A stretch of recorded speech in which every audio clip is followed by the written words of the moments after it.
नमस्कार दोस्तों, स्वागत है आपका free online help and advice इस यूट्यूब चैनल पर। दोस्तों, आज मैं बहुत ही हैरान करने वाली जानकारी आपके सामने लेकर आया हूँ। दोस्तों, ऐसी जानकारी मेरे सामने पहले कभी आई भी नहीं थी और मैं इसकी हेल्प कैसे करूँ, ये मुझे समझ में नहीं आ रहा। एक लड़की है जिसका नाम भार्गवी है। उसने मुझे ये मैसेजेस किए हैं और वो मुझे कह रही है कि मेरी हेल्प कर दीजिए।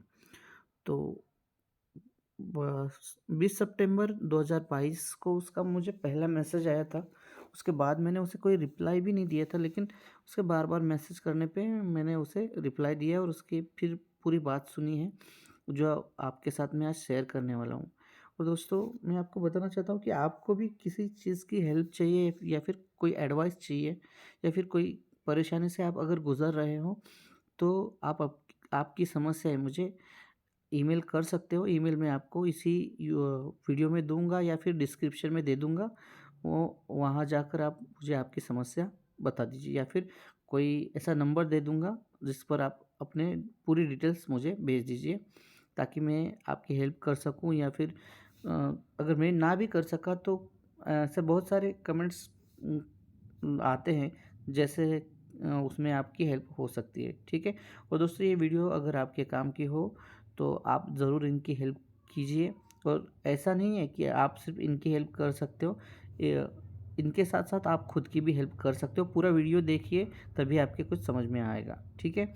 और वीडियो अगर आपके काम की ना हो तो शेयर कर दीजिएगा, क्योंकि जाने-अनजाने में अगर आपसे कोई अच्छा काम होता है, तो आपके जीवन में जो भी कठिनाइयाँ आती हैं, वो उससे आपको भी निजात मिलेगी, ठीक है? तो दोस्तों, चलिए शुरू करते हैं आज के इस वीडियो को। सबसे पहले मुझे 20 सितंबर 2022 को उनका एक मैसेज आया था, हाय करके। तो मैंने उसका कोई जवाब नहीं दिया था। फिर 14 अक्टूबर को मुझे फिर मैसेज आया था 2022 में, हाय भैया, हाय नमस्कार भैया, मुझे एक प्रॉब्लम है और मुझे उसका जवाब नहीं मिल रहा, क्या आप मेरी हेल्प कर सकते हो? तो मैंने उस पर रिप्लाई दिया, कौन हो आप? क्या नाम है आपका? और आपको कैसी हेल्प चाहिए? सॉरी भैया, मैं आपको अपना नाम नहीं बता सकती, बस मेरी मदद कर दीजिए। पर मुझे मैसेज किया है और हेल्प माँग रहे हो, मैं बिना जाने आपकी हेल्प कैसे कर सकता हूँ? आप यूट्यूब में काम करते हो, तो मुझे मेरे सवाल का जवाब कोई होगा तो दे सकेगा। जैसे कि आप देख रहे हो कि ये कह रही हैं कि यूट्यूब में मैं वीडियोज़ वगैरह बनाता हूँ, ये जानती हैं। अ, मुझे ऐसा लगा कि कोई मुझे पागल बना रहा है। तो फिर मैंने आगे पूछना शुरू किया, तो चलिए वीडियो आगे ले चलते हैं। कैसा सवाल? मुझे कुछ समझ में नहीं आ रहा। मुझ में एक परेशानी में अटकी हूँ, क्या करूँ कुछ समझ में नहीं आ रहा। हाँ, वो सब तो ठीक है, मैंने कहा। आप कौन हो? आपका नाम क्या है? लड़का हो, लड़की हो? कहाँ से हो? क्या परेशानी है? कैसे मदद कर सकता हूँ? सब भेजो मुझे और बताओ। और सारे काम मुझे, और भी बहुत सारे काम हैं मुझे। कृपया तुम्हारा नाम और पता बताओ, उसके बाद मैं आपकी कुछ हेल्प करने की ट्राई करूँगा। मैं सिर्फ़ अपना नाम बताना चाहूँगी, पता नहीं बता सकती। प्लीज़, कुछ कारण मैं नहीं बता सकती। ये मुझे बहुत ही कॉम्प्लिकेटेड लग रही थी। तो मैंने कहा कि ठीक है, अच्छा चलो नाम ही सही, लेकिन पता क्यों नहीं बताना चाहती? मेरा नाम भार्गवी वठार है। मैं भारत से हूँ और फ़िलहाल मैं नेपाल में रहती हूँ। तो मैंने कहा अच्छा ठीक है, क्या परेशानी है आपको? तो उसने एकदम से कहा कि मैं पेट से हूँ। मैं तो शॉक हो गया एकदम से कि ये क्या है यार, पेट से हूँ, मुझे क्यों बता रही है? मतलब मैंने आगे पूछा कि मतलब ये क्या है, परेशानी है, पेट से हूँ, ये क्या? मुझे कुछ समझ में नहीं, मतलब भैया गलत मत समझना, मुझ में मुझे मैं प्रेग्नेंट हूँ और मैं बिना शादी किए प्रेग्नेंट हूँ। देखिए, तो मैं भी इनके बारे में कुछ गलत सोचा था मैंने, लेकिन ऐसा नहीं सोचना चाहिए किसी के बारे में, लेकिन आ गया मन में, सामने वाला बात ही कुछ इस तरह का कर रहा था। तो मैंने कहा तो कोई होगा ना जिसके वजह से आप इस अवस्था में हो, उसे अपनी समस्या बता दीजिए, मुझे बताने से क्या फ़ायदा। और गलत काम किए हो तो किए हो, इसमें गलत समझना या ना समझना ये तो कोई बात ही है ही नहीं। और हाँ, सबसे पहले उसे बताओ या अपने माँ बाप से बता दो। तो कह रही है कि सॉरी, मुझे लगा आप मेरी मदद करोगे, मेरी पूरी बात समझोगे। मैंने भाई समझकर आपको मैसेज किया था। तो मैं थोड़ा गुस्सा हो गया। पहली बात तो सुनो, मैं किसी का भाई नहीं हूँ, क्योंकि मेरी बहन तुम ऐसा नहीं कर सकती। ये मुझे थोड़ा हर्ट किया था। तो मैंने आगे उनसे बोला कि और ये तुम्हारी समस्या है, ये इसमें मैं क्या कर सकता हूँ। सर मेरी बात पूरी सुन लीजिए। तो अभी वो भैया से सर पे आ गई। तो मैंने बोला ठीक है, क्या बात सुनूं मैं आपकी। यार, एक तो कुछ भी बता रही हो और ऊपर से भाई भाई बोलकर गले पड़ रही हो। अच्छा ये बताओ, मेरा नंबर किसने दिया तुम्हें? ये तो वाजिब बात है ना कि कोई है जो मेरा नंबर शेयर कर रहा है और कोई भी मुझे मैसेज कर रहा है ऐसे। अगर मैंने दिया होता तो ठीक था, अभी इससे पहले तो मैंने दिया ही नहीं था। तो ठीक है भाई, नहीं बोलूँगी भैया, लेकिन मेरी बात सुन लीजिए सर, प्लीज़। मैं आपको हाथ जोड़ती हूँ, प्लीज़ मेरी मदद कीजिए। मैंने कहा चलो ठीक है, बता दो, हाथ वाथ मत जोड़ो, और मेरा नंबर किसने दिया वो पहले बता दो। मैं पहले जब इंडिया में रहती थी तब आपने मेरे एक दोस्त की मदद किया था, उसी से मैंने आपका नंबर लिया था। तो मैंने कहा हाँ, उसका नाम? सर उसका नाम मैं आपको आखिर में बता दूँगी, पहले आप मेरी पूरी बात सुन लीजिए। ओके बता दो, मैंने कहा। बोला जाने दो यार झंझट इसमें, और मेरा भी टाइम वेस्ट होगा। सर पहले मैं पिछले 3 महीने से प्रेग्नेंट हूँ। मैं नेपाल आए हुए अभी 1.5 महीना हुआ है, और मैं यहाँ कुछ जानती भी नहीं। तो मैंने कहा इस कांड का कोई जिम्मेदार तो होगा ना? तो उसने कहा कि हाँ है ना। तो क्या बात है सर कि मैं जब इंडिया में थी तब मैं किसी से प्रेम करती थी, क्यों अब नहीं करती? मैंने कहा करती हूँ, लेकिन बस बात समझ लीजिए पूरी। तो उसको बोला तुमने कि ये ऐसा हो गया है अब? हाँ बोला है, लेकिन उसने पहले तो बोला कि ये मेरा नहीं किसी और का होगा, लेकिन मेरे बहुत समझाने के बाद भी वो नहीं माना। तो अब क्या उसका घर, मैंने कहा तो अब क्या, उसके घर जाओ, उसका डीएनए टेस्ट करवा लो। हाँ, नहीं कर सकती मैं ऐसा। तो मैंने कहा क्यों नहीं कर सकती? बिल्कुल कर सकती हो, कोई प्रॉब्लम है क्या? ऑनलाइन करो। नहीं कर सकती क्योंकि वो बाद में मर गया था। अब ये देखिए, ये उसमें और एक कंट्रोवर्सी कि अब तो वो ज़िंदा था, अब पहले तो मान नहीं रहा था। फिर इसको मैंने कहा कि इसके ऊपर केस कर दो या फिर उसके घर चले जाओ, तो बोल रही है वो अब मर गया। तो मैंने उसके बाद में वो कहती है लेकिन, मैंने कहा लेकिन क्या, लेकिन वो अब मर गया।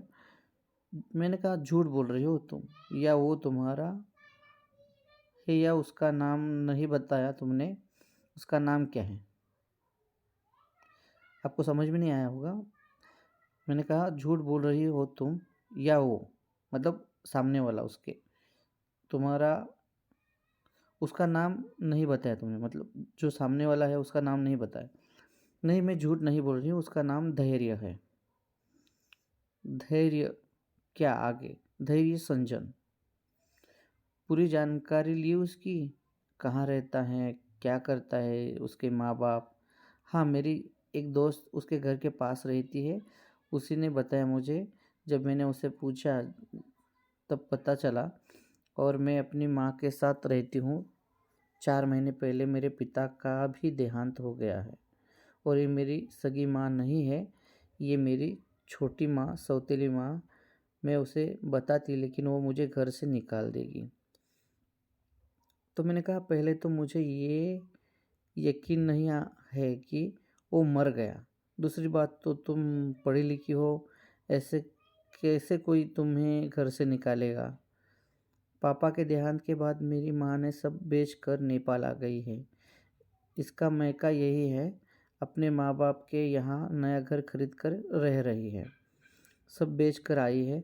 अब मेरे अकाउंट में मुश्किल से थोड़े बहुत पैसे होंगे, उस पर मैं अकेली यहाँ फंस गई हूँ। तुम मैंने कहा फिर तुम्हारी सब समस्या बता देना, मैं बाद में बात करता हूँ, अभी कुछ काम है। अब थोड़ा बहुत मुझे काम आ गया होगा उस वक्त, तो मैंने उससे बोला कि हाँ तुम्हारी पूरी बात बता देना। भाई सुनो तो, चाहे तो फीस ले लो लेकिन मेरी हेल्प करो प्लीज़। प्लीज़ मेरी मदद करो प्लीज़। सर जब आपका काम हो जाए तो मैसेज करो प्लीज़, मैं आपके मैसेज का इंतज़ार कर रही हूँ। बहुत ही परेशानी में उसने इमोजीज वगैरह भेजे हैं। सर सच में वो मर गया है। वो मुझे मिलने आने वाला था, मुझे लेने आने वाला था, लेकिन एकदम से उसका कॉल आना बंद हो गया। फिर मैं कॉल किया तो उसके घर वाले कॉल लेते रहते हैं। मैंने मेरे दोस्त मेरी सहेली से भी कॉल करवाया, लेकिन सब ने यही कहा कि वो अब नहीं है। मैं बहुत ही दुखी हूँ, बहुत परेशान हूँ, मैं क्या करूँ आप मुझे बताइए। तो मैंने कहा आप डॉक्टर के पास जाकर अबॉर्शन करवा लीजिए और एक अच्छा सा लड़का देखकर शादी कर लीजिए।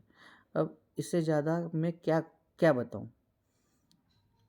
अबॉर्शन वो कहने लगी, अबॉर्शन करवाने भी गई थी, लेकिन डॉक्टर बोला कि अब ये बड़ा हो गया है, इसको 3.5 महीने से भी ज़्यादा वक्त हो चुका है, अब नहीं कर सकते, इसमें रिस्क है और ये गैर कानूनी भी है। उस पर ये उस पर से यहाँ नेपाल में मुझे कुछ भी समझ में नहीं आता, मैं क्या करूँ। यहाँ लोग अलग अलग, यहाँ की लैंग्वेज अलग है। डॉक्टर को मैंने कहा डॉक्टर को ज़्यादा पैसे दीजिए या पास के थाने में जाकर किसी अच्छे थानेदार से मदद लीजिए। इतना वक्त नहीं है मेरे पास और मेरे घर पर भी नहीं बता सकती। ये काम मैंने कहा एक काम करो, इंडिया आ जाओ, मैं आपको हेल्प कर दूंगा, लेकिन उससे पहले मुझे तुम्हारी सारी डिटेल्स और रिपोर्ट पहले भेजो, बाद में देखेंगे। सर मैं वहाँ कैसे आ सकती हूँ, वहाँ आप मेरी क्या मदद करोगे। और मैं एक बार वहाँ आई तो वापस नहीं जा सकती। मैं हमेशा के लिए थोड़ी आप मदद करो मेरी, मतलब हमेशा के लिए थोड़ी मदद करोगे। अबॉर्शन करवा कर वापस चले जाना, ज़्यादा से ज़्यादा 2 या 3 दिन लगेंगे। नहीं आ सकती मैं सर, एक बार आ गई तो मेरी माँ मुझे वापस घर में नहीं लेगी और इंडिया में किसके पास रहूँगी, क्या करूँगी, किस पर भरोसा करूँ। कोई और रास्ता हो तो देखो ना सर। अब देखो मैं जो कर सकता हूँ वो कर सकता हूँ। इस ऐसे ना हो कि मैं मदद करूँ आपकी और यहाँ और मुझे परेशानी हो। सही बात है ना दोस्तों, कि मैं किसी की हेल्प करने जाऊँ और मैं ही प्रॉब्लम में आ जाऊँ। अगर मैं आपकी हेल्प करूँ और खुद ही कोई प्रॉब्लम में ना फंस जाऊँ, ऐसा मैंने उनसे मैसेज किया। नहीं भाई, मुझे आपको प्रॉब्लम में नहीं करना है। भाई कहाँ है आपको, आप मानो या ना मानो, लेकिन मुझे आपको परेशानी नहीं लाना। मैं तो खुद आपसे मदद मांग रही हूँ। मेरे पास लास्ट एक ही ऑप्शन है, मैं एक चैटिंग यूट्यूब में अपलोड करूं तो क्या क्या पता कोई ऐसा हो जो मुझे अच्छी सलाह आपको दे सके, लेकिन आप कहे तो। समझे दोस्तों, कि मैंने उनसे कहा कि मैं ये जो चैटिंग है ये यूट्यूब में अपलोड कर देता हूँ और कोई होगा जो आपको अच्छी सलाह दे सकता हूँ। वैसे भी मेरा पुराना चैनल किसी वजह से बंद करना पड़ा था। अब मुझे नया चैनल ओपन कर कर उसमें आपकी समस्या बता दूँ, हो सकता है कोई आपकी हेल्प कर दे।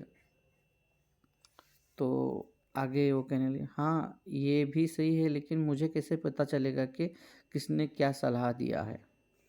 मैं आपको वीडियो की लिंक भेज दूंगा, उस पर क्लिक करके आप वीडियो में कमेंट पढ़ लेना, सिंपल है। और जब आपकी समस्या ख़त्म हो जाए तो वीडियो डिलीट कर देंगे, उस मुझे बता देना। तो उसने कहा ठीक है, क्या आपका नंबर भी दे दूँ वीडियो में? इससे क्या पता जल्दी आपकी हेल्प हो जाए। नेपाल से ही कोई आपकी जल्दी हेल्प करे। नहीं नहीं कह रहे हैं, मेरा नंबर मत देना भैया, और नाम भी मत बता देना प्लीज़। ओके, मैं खुद कमेंट पढ़ लूँगी। ओके, तो मैं ये 2 दिन में चैनल बनाकर वीडियो बनाकर आपकी लिंक भेज दूँगा। इतना लेट ज़रा जल्दी करो ना प्लीज़, मुझे बहुत वक्त कम है मेरे पास, ऐसा उसे कहना था शायद। मैं करता हूँ, जैसे ही होता है मैं आपको बता दूँगा। मैंने कहा बाय।